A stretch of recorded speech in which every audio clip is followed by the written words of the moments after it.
आज की सच्ची कहानी सुनकर चौंक जाएंगे। कहानी शुरू होने से पहले अगर आप हमारे चैनल को सब्सक्राइब नहीं किया है तो जल्दी से चैनल को सब्सक्राइब कर लें। कहानी है, उत्तर प्रदेश का एक जिला है मैनपुरी और उसी का एक कस्बा लगता है कुरावली। दरअसल कुरावली कस्बे का एक इलाका है धरनाजपुर और यही की यह सच्ची कहानी है। दरअसल एक दर्जी है और दर्जी के 3 बेटे हैं। 3 बेटों में एक उसकी साथ बेटी भी है, यानी कि 4 उसके बच्चे हैं। एक जो बेटा है उसका दूसरे नंबर का उसका नाम है सूरज तिवारी। दरअसल सूरज तिवारी ने 11वीं की परीक्षा पास की, उसके बाद सीबीएसई बोर्ड से पढ़ रहा था। 12वीं क्लास की जब एग्जाम होते हैं तो सीबीएसई बोर्ड की वजह से वह पढ़ने में इतना ज्यादा होशियार नहीं होता है और फेल हो जाता है। इसलिए उसने कुछ ना कुछ आगे करने की सोची की थी। सोचा कि सीबीएसई बोर्ड से मैं पास हो नहीं पाऊंगा, इसलिए यूपी बोर्ड से ही एग्जाम देता हूं। और यूपी बोर्ड से अगले साल एग्जाम देता है, साल 2014 में, और वह पास हो जाता है। लेकिन आगे करें तो क्या करें, वह जाति से ब्राह्मण होता है। इसलिए उसने पंडिताई का काम सीख लिया और वह सोचने लगा कि क्योंकि विवाह शादी में जो पंडिताई का काम होता है, किसी शादी करना या फिर कहीं ना कहीं पूजा पाठ करना, इस तरह से वह अपनी जिंदगी का गुर्जर बसर करता रहेगा। बड़ा भाई होता है उसका, वह भी ज्यादा होशियार नहीं था। पढ़ने लिखने में छोटा भाई होता है, वह भी ऐसी सामान्य था। माता पिता थे वह बेहद गरीब होते हैं। अब वह करें तो क्या करें, इसलिए वह यहां से मुंबई चला जाता है। मुंबई कुछ दिन रुकता है, मुंबई से वापस आता है और वापस आने के बाद दिल्ली में एक छोटी सी नौकरी उसे मिल जाती है। पहले दिल्ली में नौकरी करता है, बाद में वह नोएडा में नौकरी करने लगता है। दरअसल बात कर रहा हूं 28 जनवरी 2017 की शाम को, जब वह ड्यूटी से घर अपने कमरे पर वापस आया तो घर के लिए उसने बहुत सारे सामान खरीद, मिठाइयां खरीदी और वह अपने मां से, अपने भाई से, अपने पिता से, अपनी बहन से मिलने के लिए बड़ा आतुर हो रहा था। अगली सुबह 29 जनवरी 2017 की सुबह की बातें 6:30 बजे नहा धोकर तैयार हो जाता है। खुशी के मारे वह फुला नहीं समा रहा था, क्योंकि आज उसे घर जाना था। दिल्ली से चलकर अलीगढ़ की तरफ जाने वाली एक पैसेंजर ट्रेन में वह बैठ जाता है और जैसे ही वह ट्रेन चलने लगती है तो दादरी रेलवे स्टेशन से अभी ट्रेन निकली ही थी, क्योंकि उस ट्रेन के अंदर वे हिसाब भीड़ हो रही थी। लोगों को पैर रखने की भी जगह में असर नहीं हो पा रही थी।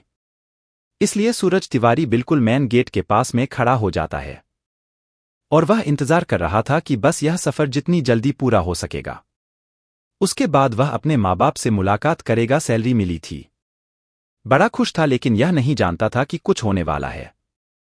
दरअसल जैसी दादरी रेलवे स्टेशन से ट्रेन निकलती है, किसी ने उसको जोर का धक्का दे दिया और चलती ट्रेन से वह लड़का गिर जाता है। और जैसी वो लड़का गिर जाता है, ट्रेन आगे चली जाती है। अब कई दिन बीत जाते हैं, उस लड़के की आंख खुलती है। दिल्ली के एम्स में पूरा का पूरा कमरा सफेद हो रहा था, कभी चादर से तो कहीं रंगा पुताई की वजह से जिस पर लेटा था वह भी चादर सफेद होती है। और इसी बीच में एक सफेद कोट पहने हुए एक व्यक्ति आते हैं, कहते हैं कि हेलो गुड मॉर्निंग, मैं आपका डॉक्टर हूं। जैसे उस लड़के की तरफ देखते हैं, उस सूरज तिवारी की आंखें ही चल रही थी। आंखों से वह देख रहा था, कानों से सुन रहा था, बाकी शरीर का जो हिस्सा था उसे पता नहीं चल पा रहा था कि शरीर का हिस्सा काम भी कर रहा है या नहीं कर रहा है। तभी डॉक्टर कहते हैं कि क्या आपको मालूम है, आपके साथ एक छोटा सा हादसा हो गया था। वह कहता है कि सर हाँ, मैं ट्रेन से गिर गया था। वह कहते हैं कि इसके लिए मुझे माफ करना, और मैं आपके जो एक हाथ है ना, लेफ्ट हैंड साइड, यानी कि यह वाला उल्टा हाथ है, मैंने इसके 2 उंगलियां काट दिए हैं। इसके लिए मैं आपसे माफी मांगने के लिए आया हूं। अब आपकी सिर्फ 3 उंगलियां, यह वाली है और यह वाली जो 2 उंगलियां हैं वह कट चुकी हैं। जैसे ही उस सूरज तिवारी ने यह बात सुनी, सूरज तिवारी थोड़ा सा परेशान हो जाता है। हल्की सी आंखों में आंसू आते हैं। कहते हैं कि सर कोई बात नहीं है, मैं 2 उंगलियों के बिना भी जी लूंगा और आपने मेरी जिंदगी बचाई, इसके लिए आपका बहुत बहुत शुक्रिया। जैसे सूरज तिवारी ने यह बात कही, डॉक्टर वहां से चले जाते हैं। इसके बाद एक और डॉक्टर होते हैं, वह कमरे में आते हैं। कमरे में आने के बाद फिर से बातचीत करना शुरू कर देते हैं। कहते हैं कि और बेटा तुम्हारा नाम क्या है, कहाँ रहते हो, क्या करते हो। बहुत सारे सवाल फिर से सवाल करते करते बातचीत में जब उन्होंने सवालों के जवाब कर रहे थे, वह बोल ही पा रहा था, यह सुन पा रहा था, यह देख पा रहा था बाकी शरीर के जो बाकी हिस्सा था, मूवमेंट वह कर ही नहीं रहा था। तभी कहते हैं कि मैं तुमसे माफी मांगने के लिए आया हूं। दरअसल मेरी वजह से तुम्हारा एक हाथ कट चुका है, कि अगर हम तुम्हारा हाथ नहीं कटते तो शायद तुम्हारे लिए दिक्कत हो सकती थी। यानी कि जो सीधा हाथ था यहां से काटा गया था, और एक हाथ यहां से और दूसरे हाथ की 2 उंगलियां काटी जा चुकी थी। वह लड़का अब रोने लगता है, समझ नहीं पा रहा था कि आखिरकार क्या। इसी बीच में जो दूसरा डॉक्टर आता है, डॉक्टर ने अपने मोबाइल निकाला और मोबाइल निकालने के बाद मोटिवेट करने वाली कुछ वीडियो दिखाना शुरू कर दिया। कहाँ बेटा परेशान होने की जरूरत नहीं है, देखो कितने लोग हैं दुनिया में जो ऐसे जीते हैं वैसे जीते हैं, अभी तो जिंदगी की शुरुआत है। यह इस तरह की बातें कर रहे थे और उस लड़के की आंखों से आंसू बह रहे थे। डॉक्टर अपनी बात कहकर चला जाता है और उस लड़के को लग रहा था पता नहीं किस तरह की बातें कर रहा है, क्योंकि उसके हाथ में, उसके दिमाग में सिर्फ और सिर्फ उसका हाथ और दूसरे हाथ की उंगलियां चल रही थी। वह सोच रहा था कि आखिरकार मैं कैसे जीऊंगा, क्या आगे करूंगा। कुछ वक्त बीतता है। कुछ वक्त बीतने के बाद 2 डॉक्टर एक साथ आते हैं और एक साथ आने के बाद वह कहते हैं कि तुम ठीक हो और हमें तुमसे कुछ बात करनी है। जैसी बातचीत का सिलसिला शुरू होता है, दोनों डॉक्टर कहते हैं कि तुम्हारे जो पैरों की ड्रेसिंग करनी है, तुम्हें कोई एतराज तो नहीं है। जब पट्टी करते करते कहते हैं कि हमें माफ कर देना, हमने तुम्हारे दोनों पैरों को काट दिया है। यदि हम तुम्हारे दोनों पैरों को नहीं काटते तो शायद तुम बच नहीं पाते। यानी कि धड़ से नीचे उस लड़के के दोनों पैर काट दिए जाते हैं। और यह बात सुनने के बाद वह फूट फूट कर रोने लगता है, और रोने इसलिए लगता है क्योंकि अब उसके पास कुछ जिएगा कैसे, क्या करेगा, क्या नहीं करेगा। यह सोच सोच के परेशान था। डॉक्टर भी चले जाते हैं। अभी रोज का हिस्सा बन जाता है। जब जब उस लड़के की पट्टी हुआ करती थी तब तब उसे बहुत दर्द होता था और वह दर्द के सहारे बहुत रोता था। इसी तरह से करते करते 4 महीने का समय उस बेड पर, उस कमरे में निकल जाता है। तब जाकर जब उसकी पट्टियां सूखने लगती है, मतलब जख्म जो सूखने लगते हैं, फिर वह चला जाता है और किसी तरकीब से एक ऐसी व्हील चेयर का इंतजाम उसके लिए किया जाता है जिस पर बैठकर आराम से वह चल सके। यानी कि कोई ना कोई उसको धक्का देता था और वह चलता था। जब यह वक्त बीत रहा था तभी अप्रैल का महीना था, यानी कि अप्रैल 2017 की यह बात है। सूरज अपने पापा के साथ एक इस एम्स में, जो दिल्ली का एम्स मेडिकल कॉलेज है, उसमें दवाई लेने के लिए आया था। और दवा लेने के लिए जब आया था तो अपनी बारी का इंतजार कर रहा था। पास में उसके पापा खड़े हुए थे, जो कि पेशे से दर्जी होते हैं। देखने में बेहद गरीब आदमी वह लड़का चेयर पर बैठा हुआ है, अपने पापा से हंस हंस के बातें कर रहा था, हंस रहा था। बातचीत की इसी सिलसिले को एक लड़का जो कि जेएनयू में पढ़ता है, इसका नाम प्रकाश होता है। प्रकाश इस बात को देख रहा था कि एक लड़के का ना सीधा हाथ है, ना दोनों पैर हैं, साथ ही जो और लेफ्ट हैंड वाला हाथ है उसमें भी 2 उंगलियां नहीं है, और फिर भी वह इतना मुस्कुरा रहा है, इसलिए हंस के बात कर रहा है जैसे उसकी जिंदगी में कोई दुखी ना हो। तभी वह प्रकाश उसने लड़के के, यानी कि सूरज तिवारी के पास पहुंचता है। सूरज तिवारी से कहता है कि मेरा नाम प्रकाश है और मैं जेएनयू का स्टूडेंट हूं, क्या मैं आपसे बात कर सकता हूं। वह मुस्कुरा अगर कहता है कि हाँ जी बिल्कुल, बात कर लीजिए।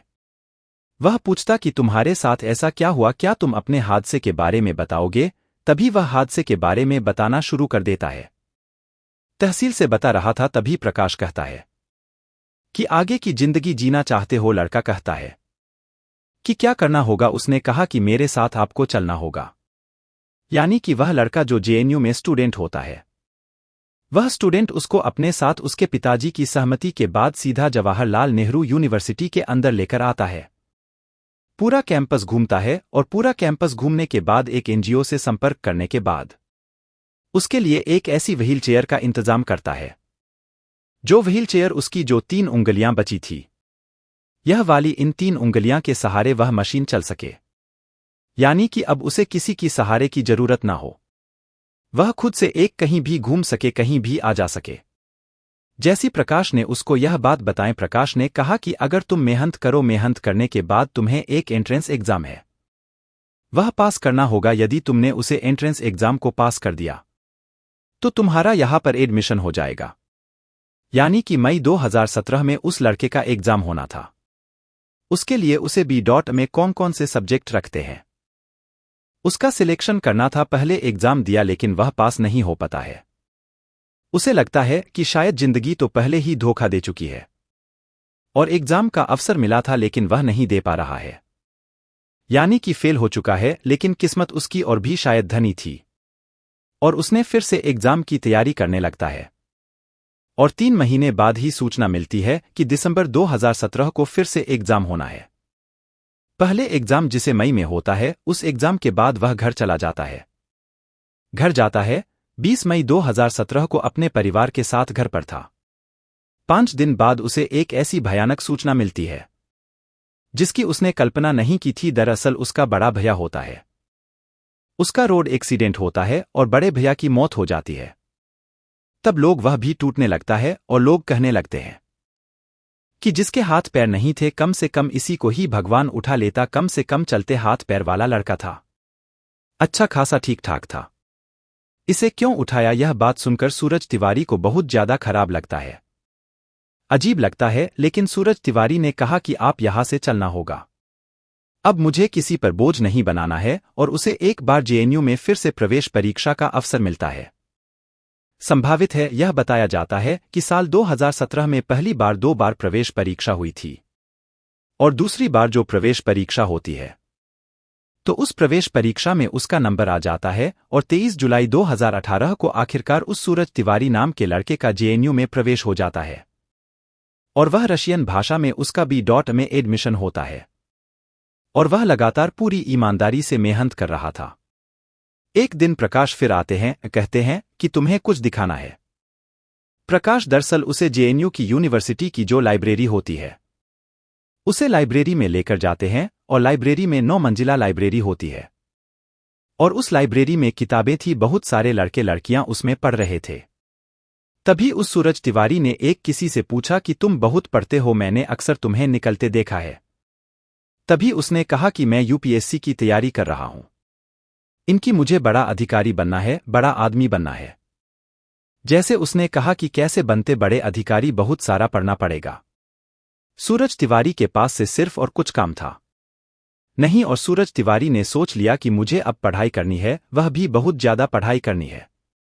अब सूरज तिवारी ने लगभग 18 घंटे डेली पढ़ना शुरू कर दिया और साल 2021 में यूपीएससी का एग्जाम दिया, साथ ही 2022 में एग्जाम दिया। पहले प्री में भी पास हो जाता है, मींस में पास हो जाता है। अब नंबर आता है इंटरव्यू का, लेकिन इंटरव्यू से पहले पता चलता है कि उसने तब तक एम डॉट में एडमिशन ले लिया था, वह भी रशियन भाषा में, और जेआरएफ का एग्जाम था और सीआरएफ का एग्जाम क्लियर कर देता है। यानी कि विश्वविद्यालय अनुदान आयोग की तरफ से एक जेआरएफ का एग्जाम होता है। यदि उसे कोई पास कर दे तो गवर्नमेंट की तरफ से, शिक्षा मंत्रालय की तरफ से हर महीने 37,000 उसे मिलेंगे अगले 2 साल तक। अब जैसे ही खुशी मिलती की है तो बहुत अच्छी बात है।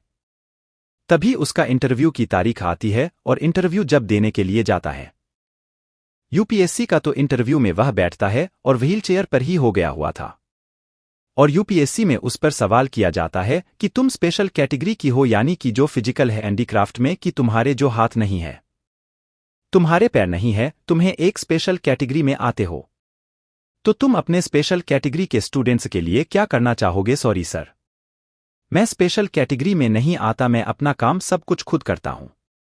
आप चाहे नहाना हो, कपड़े हो, किताबें हो, मैं खुद करता हूं। इसलिए अगर बात कुछ करने की आएगी भविष्य में तो मैं यूनिवर्सल काम करूंगा, उसमें है हैंडीकैप भी होंगे, उसमें हाथ पैर चलने वाले लोग भी होंगे। इंटरव्यू लेने वाले जो पैनल था, बोर्ड था, उसको यह बात बहुत पसंद आती है। उस लड़की को वह पास कर देते हैं और जैसे उस लड़के को पास करते हैं 23 मई 2023 को यूपीएससी का रिजल्ट आता है और उसकी 970 में रैंक होती है। साथ ही जो फिजिकल हैंडीकैप होते हैं उसमें उसका देश में दूसरा स्थान होता है। और फिर वही लड़का अपने पापा को देर शाम फोन करके कहता है कि पापा, आप पीएम के पिताजी बन गए हैं और जैसी उसके पिता ने यह बात सुनी तो पिता की आंखों में आंसू आने लगते हैं, रोने लगते हैं। और उस लड़के ने करके दिखा दिया कि अगर किसी के हाथ पैर ना हो तब भी जिंदगी को बेहतरीन तरीके से जिया जा सकता है। आज उस लड़के को बड़े बड़े लोग सलूट करते हैं। चाहे विधायक हो, सांसद हो, मंत्री हो, चाहे वह अधिकारी हो, कोई भी हो, कि वह लड़का IAS ऑफिसर बन चुका है। जहां भी इसकी पोस्टिंग रहेगी, यानी कि बताया जाता है कि उत्तर प्रदेश के किसी भी जिले में उसकी पोस्टिंग रह सकती है। जहां जहां इसकी पोस्टिंग रहेगी वहां वहां लोग उसको सैल्यूट करेंगे और उसकी काबिलियत की दाग देंगे। दोस्तों, इस वीडियो से नहीं किसी को डराना या धमकाना नहीं, बल्कि आपको जागरूक करना है। अगर आपको वीडियो पसंद आई हो तो लाइक शेयर करें। साथ ही जुल्म की दुनिया चैनल को सब्सक्राइब करें। रोज रात 8 बजे एक नई कहानी सुनने के लिए। धन्यवाद।